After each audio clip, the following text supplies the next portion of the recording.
Boa noite, sejam bem-vindos a mais um Talk Show da Graça. Hoje vamos continuar a falar dessa de Queiroz, ou seja, mais propriamente a ler um texto, como eu tinha prometido, das cartas que ele escreveu quando foi, portanto, diplomata em Londres, e o livro designa-se Cartas de Inglaterra, Crónicas de Londres. E, portanto, na live anterior tínhamos falado que Eça de Queiroz, um dos nossos maiores escritores portugueses, tinha sido, para além de escritor, diplomata e que, efetivamente, tinha escrito romances de caráter realista, como Os Maias e O Crime do Padre Amaro. E, portanto, ele tinha inicialmente sido cônsul de Portugal em Havana e depois foi em Newcastle e Bristol e finalmente em Paris, e também esteve na Inglaterra depois de Paris. Portanto, foi aí que ele publicou o romance Os Maias, e depois que viveu em Paris, exerceu também o cargo de cônsul de Portugal.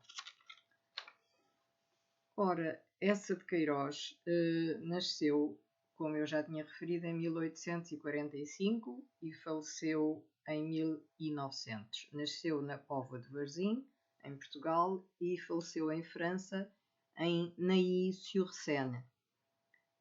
Isto é, muito resumidamente, o que tínhamos falado na nossa live anterior.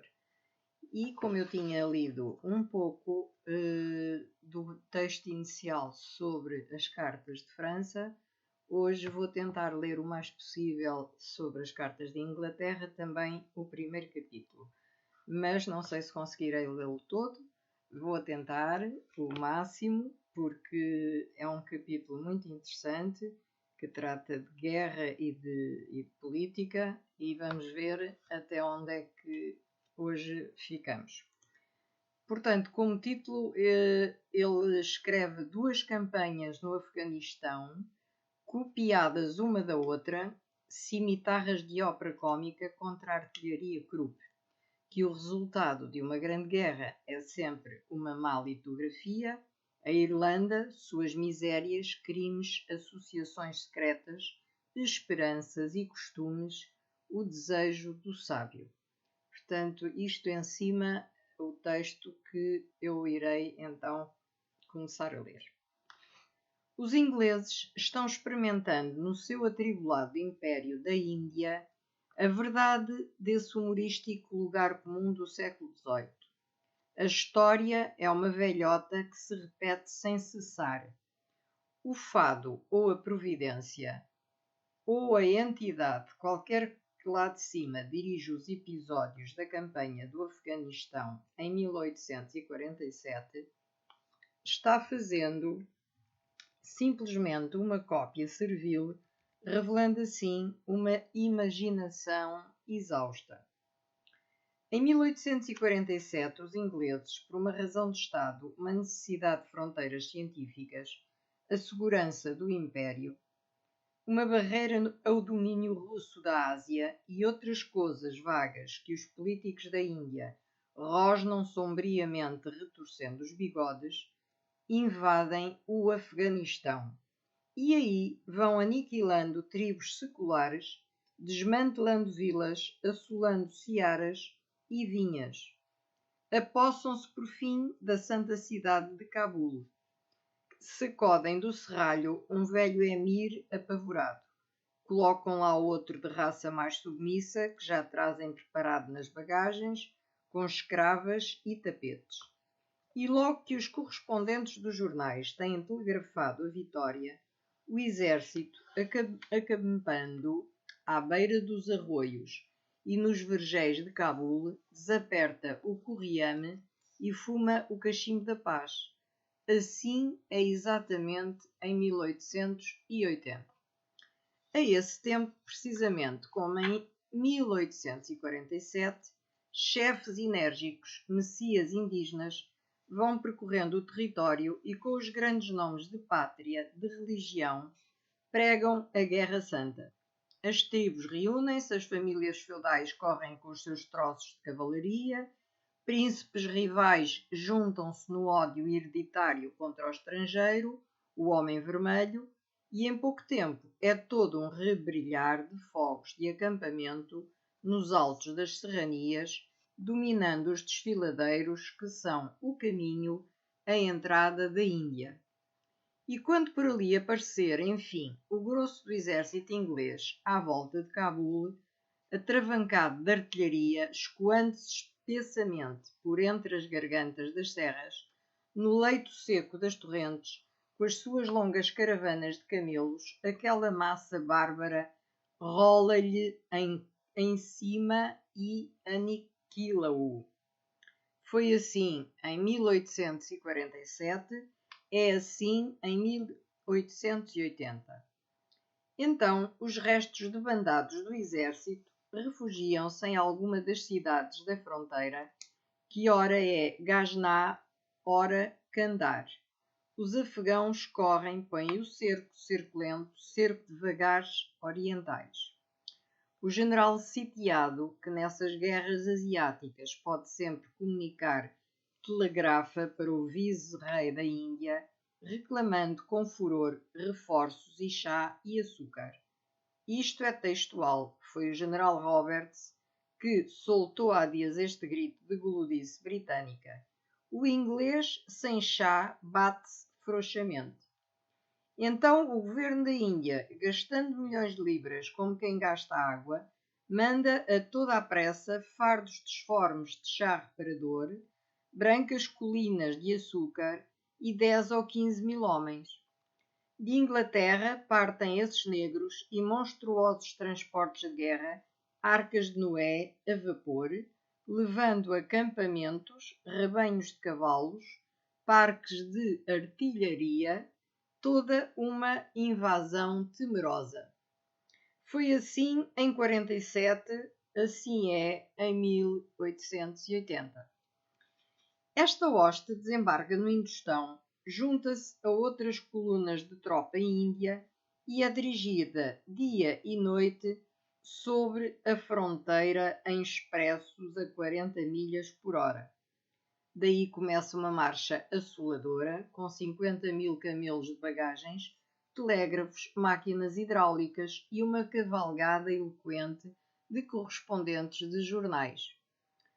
Uma manhã avista-se Kandar ou Ghazni e num momento é aniquilado, disperso, no pó da planície, o pobre exército afegão com as suas cimitarras de melodrama e as suas veneráveis colubrinas de modelo, das que outrora fizeram fogo em Diu. Ghazni está livre, Kandar está livre. Urra!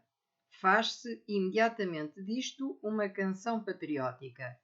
E a façanha é por toda a Inglaterra popularizada numa estampa em que se vê o general libertador e o general sitiado apertando-se a mão com veemência no primeiro plano, entre cavalos empinados e granadeiros belos como Apolos, que expiram em atitude nobre.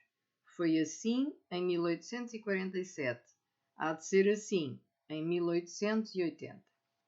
No entanto, em desfiladeiro e monte, milhares de homens que ou defendiam a pátria ou morriam pela fronteira científica, lá ficam pasto de corvos, o que não é, no Afeganistão, uma respeitável imagem de retórica.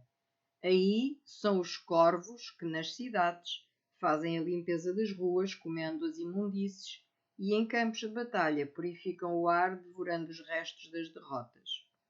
E de tanto sangue, tanta agonia, tanto luto que resta por fim uma canção patriótica, uma estampa idiota, nas salas de jantar, mais tarde uma linha de prosa numa página de crónica.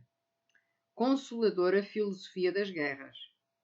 No entanto, a Inglaterra goza por algum tempo a grande vitória do Afeganistão, com a certeza de ter de recomeçar daqui a 10 anos ou 15 anos, porque nem pode conquistar e anexar o vasto reino, que é grande como a França nem pode consentir colados à sua ilharga uns poucos de milhões de homens fanáticos, batalhadores e hostis. A política, portanto, é debilitá-los periodicamente com uma invasão arruinadora. São as fortes necessidades de um grande império. Antes possuir apenas um quintalejo com uma vaca para o leite e 2 pés de alface para as merendas de verão. Outra história melancólica é a da Irlanda. Quem não conhece as queixas seculares da Irlanda, da verde Erin, terra de bardos e terra de santos, onde uma plebe conquistada, resto nobre de raça céltica, esmagada por um feudalismo agrário, vivendo em buracos como os servos góticos, vai desesperadamente disputando à urze, à rocha, ao pântano, magras tiras de terra, onde cultiva em lágrimas a batata. Todo o mundo sabe isto, e desgraçadamente, esta Irlanda de poema e de novela é, em parte, verdadeira. Além dos poucos distritos onde a agricultura é rica, como em qualquer dos ubérrimos condados ingleses, além de Cork ou Belfast, que têm uma indústria forte, a Irlanda permanece o país da miséria, bem representada nessa estampa romântica em que ela está em andrajos, à beira de um charco, com o filhinho nos braços morrendo-lhe da falta de leite e o cão ao lado, tão magro como ela, ladrando em vão por socorro. Os males da Irlanda, muito antigos, muito complexos, provêm sobretudo do sistema semifeudal da propriedade. O povo irlandês é numeroso, exageradamente prolífico, nem a imigração, nem a morte, nem as epidemias aliviam esta ilha muito cheia, e vive numa terra pobre de cultura, estreita apenas no seu terço trabalhada. Os proprietários, lords ingleses ou escoceses, sempre ausentes das terras, não admitindo a despesa de um shilling para as melhorar, estão em Paris, estão em Londres, comendo pêssegos em janeiro e jogando pelos clubes o whist, a libra, o tento. Os seus procuradores e agentes, criaturas vorazes, sem ligação com o solo nem com a raça, forçados a remeter incessantemente dinheiro a suas senhorias, interessados em conservar a procuradoria, caem sobre o rendeiro, levantam-lhe a renda, forçam-no a vendas desastrosas, enlaçam-no na usura, tributam-no feudalmente, apertam-no com desespero como a um limão meio seco, até que ele verta num gemido o último penny. Se o miserável, este ano fatigando o torrão, sustentando-se de ervas secas e economizando o lume quando há 6 palmos de neve, consegue arrancar de si a soma que sua senhoria, o lorde, reclama para oferecer uma esmeralda à loura Fanny ou à pálida Clementine, para o ano lá está enlameado na dívida, sem meios de comprar a semente, com uma terra exausta a seus pés. Então o procurador de lei em punho vem, corre, penhora-o, vende-lhe o catre, expulsa-o do casebre, atira-lhe mulher, criancinhas e avós entrevados para as pedras do caminho, e aí vai mais um bando de desgraçados engrossar o lamentável proletariado que povoa a verde ilha dos bardos. São milhares, são milhões, esta população com o ventre vazio, os pés nus sobre a geada, volta-se então para a Inglaterra, a mãe Inglaterra, que tem a lei, que tem a força, que tem a responsabilidade. A Inglaterra, comovida na sua fibra cristã, volta-se para os seus economistas, os seus políticos. Estes indivíduos pousam as suas vastas frontes nas suas vastas mãos, arrancam das concavidades da sua sabedoria farisaica esta resposta tenebrosa, resposta da meia-idade às reclamações do sofrimento humano. Paciência! o remédio está no céu. A Inglaterra, valendo-se copiosamente do clero católico da Irlanda e da religiosidade da plebe para a manter na resignação da miséria, acena-lhe com as promessas cor de ouro da bem-aventurança. É um salutar espetáculo. Sejamos, porém, justos. A Inglaterra manda também aos milhões de esfomeados farinha e 2 ou 3 shillings, e o Punch faz-lhe a honra de lhes dedicar pilhérias. De tudo isto que resulta que o irlandês, vendo que a fome está nele, a Inglaterra ocupada com o Dr. Tanner, o Punch muito divertido e o céu muito longe, faz uma trouxa dos seus andrajos, vai à vila mais próxima, apresenta-se ao Comité dos Fenians ou à secção de Molly Maguire e diz simplesmente: aqui estou. Estas duas associações secretas são terríveis e completam-se uma pela outra. Os Fenians, que estiveram um momento desorganizados, mas que têm hoje a prosperidade de uma instituição pública, são uma seita política com o fim claro de conquistar a independência da Irlanda.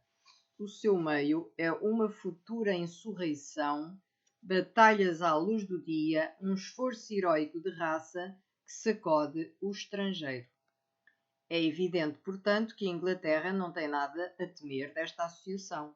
Uma esquadra no canal de São José, 10.000 homens desembarcados, e os Fenians serão, no estilo da canção, como a erva dos campos, depois que passou o ceifador, um estendal de coisas sem vida. Mas não é assim com Molly Maguire. Esta constitui puramente uma conspiração.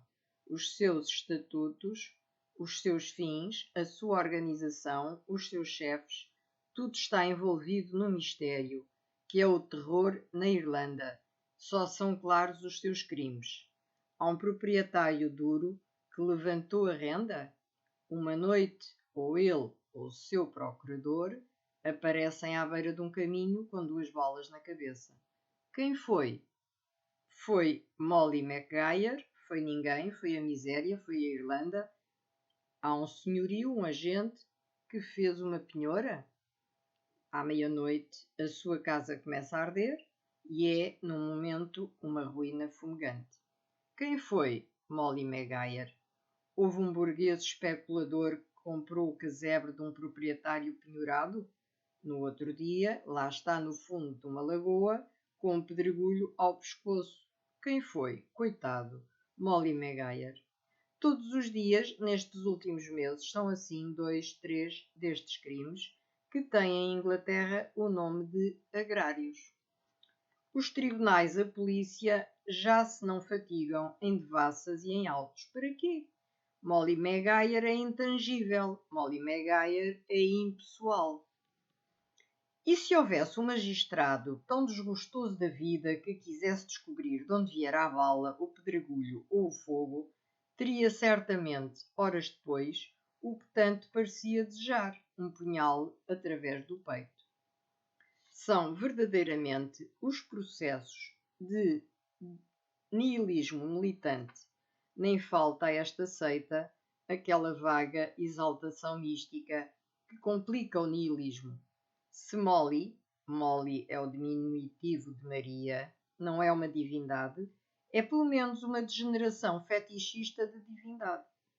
É a tenebrosa padroeira das desforras da plebe, aquela em quem os desgraçados abandonados de Deus, do Deus oficial, do Deus da missa, encontram socorro, amizade, força, uma sorte de encarnação feminina do diabo de Sabá, do diabo confidente dos servos e dos feiticeiros da meia-noite. A estas duas associações deve juntar-se uma terceira, legal essa, falando alto nas praças, com jornais, com tabuleta, vivendo sob a proteção da Constituição, respeitada da polícia e que se chama a Liga da Terra. O seu fim é promover, por meio de meetings e representações, uma vasta agitação, um impulsivo movimento da opinião que força o Parlamento inglês a reformar o sistema agrário. Mas é realmente uma associação legal? São os seus fins tão honestamente moderados, tão estreitamente constitucionais como se diz? Todo o mundo o duvida. Na Irlanda, sempre que dois homens se reúnem, conspiram. Quando se sentem quatro, apedrejam logo a polícia. Que será então quando reconhecerem que são 200.000? Além disso, as reclamações desta associação são de um vago singular. Nada de prático, nada de realizável, apenas os velhos gritos sentimentais da aspiração humanitária. E ao mesmo tempo, os homens que a dirigem são espíritos positivos e experimentados. Há aqui uma contradição assustadora. Sente-se que os chefes deste movimento, sabendo bem que da Inglaterra nada têm a esperar, estão simplesmente sob as aparências da legalidade, organizando a insurreição. Formular um programa prático para o Parlamento votar seria, na opinião deles, ocioso e pueril.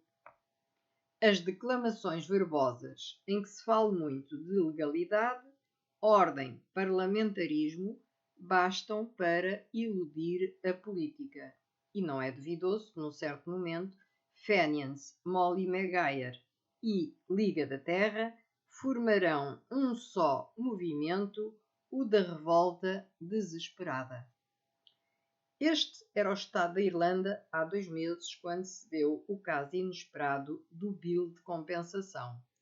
Este projeto de lei, apresentado pelo ministro Gladstone, parte por um sentimento liberal de justiça, parte para agradecer os fortes serviços dos irlandeses nas últimas eleições. Não trazia certamente um remate aos males da Irlanda, mas coartando os abusos dos senhores, dificultando a arbitrariedade das expulsões, modificando a legislação bárbara das penhoras, aliviava o trabalhador irlandês, do férreo calcanhar feudal que o esmaga. O Bill passou aos aplausos da Câmara dos Comuns, mas escuso de acrescentar que a Câmara dos Lordes, essa augusta e gótica assembleia de senhores semifeudais, o rejeitou com horror, como uma obra mesma do liberalismo satânico. Vem daí o resultado. Os agitadores da Irlanda, os seus profetas, os seus chefes, apossaram-se com entusiasmo desta rejeição da Câmara dos Lordes e utilizaram-na tão habilmente como António utilizou a túnica ensanguentada de César. Foram-na mostrando à plebe indignada por campos e aldeias, gritando bem alto: aqui está o que fizeram os lordes, os vossos amos, os vossos exploradores. A primeira proposta justa em bem da Irlanda que se lhes apresenta, repelem-na. Querem manter-vos na servidão, na fome, no opróbrio das velhas idades, no estado da raça vencida. Às armas! E, desde então, a Irlanda prepara-se ardentemente para a insurreição. Apesar dos cruzeiros que vigiam a costa, todos os dias há desembarques de armas, o dinheiro, os voluntários, afluem da América. Pelos campos vêem-se grupos de 200, 300 homens de espingardas ao ombro, fazendo exercícios como regimentos em vésperas de campanha. Ainda que seja agora a época das colheitas, a população não está nos campos, está nos mítings, nos clubes, e os tribunos, os agitadores, prodigalizam-se sem repouso. Não falta de certo a estes homens sem coragem, nem aquela eloquência patética que faz passar nas multidões o arrepio sagrado. Um deles, Redat, exclamava há dias: dizem-nos a cada momento sede justos, pagai ao Lorde, pagai ao senhorio, e citam-nos a palavra divina daquele que disse: dai a César o que é de César. Houve só um homem, Brutus, que deu a César o que que a César era devido um punhal através do coração. Esta brutalidade tem grandeza. Agora imagine-se isto lançado a uma multidão oprimida com gestos teatrais desta raça violenta de noite, num destes sinistros descampados da Irlanda, que são todos rocha e urze, ao clarão das chotes, dando aquela intermitência de treva e brilho que é como a alma mesma da Irlanda. E veja-se o efeito. Em Inglaterra, mesmo os otimistas consideram a insurreição quase inevitável para os frios do outono. E o honesto John Bull prepara-se. Já o ministro do Interior está em Dublin e é iminente a declaração da lei marcial. Neste ponto, radicais e conservadores são unânimes. Se a Irlanda se levanta, que se esmague a Irlanda. Somente John Bull declara que o seu coração há de chorar enquanto a sua mão castigar. Excelente pai. O jornal Standard, o venerável Standard, tinha há dias uma frase adorável.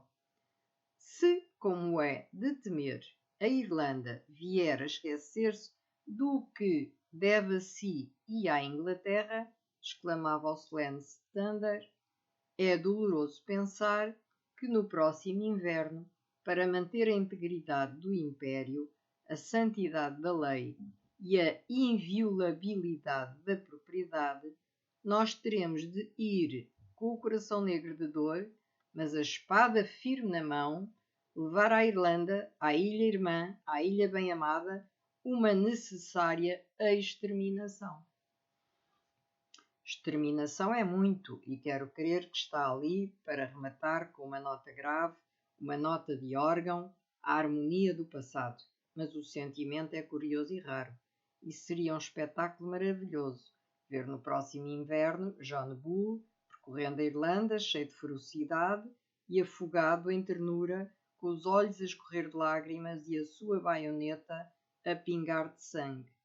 Ainda as fatais necessidades de um grande império. Volto ao meu desejo. Um quintalejo, uma vaca, 2 pés de alface e um cachimbo. O cachimbo da paz. E por hoje termino. Espero que tenham um resto de noite feliz.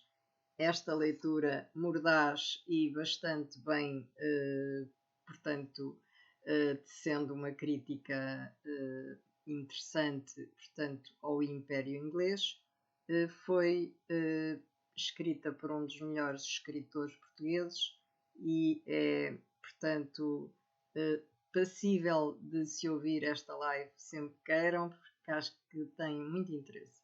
Boa noite para todos e um bom fim de semana.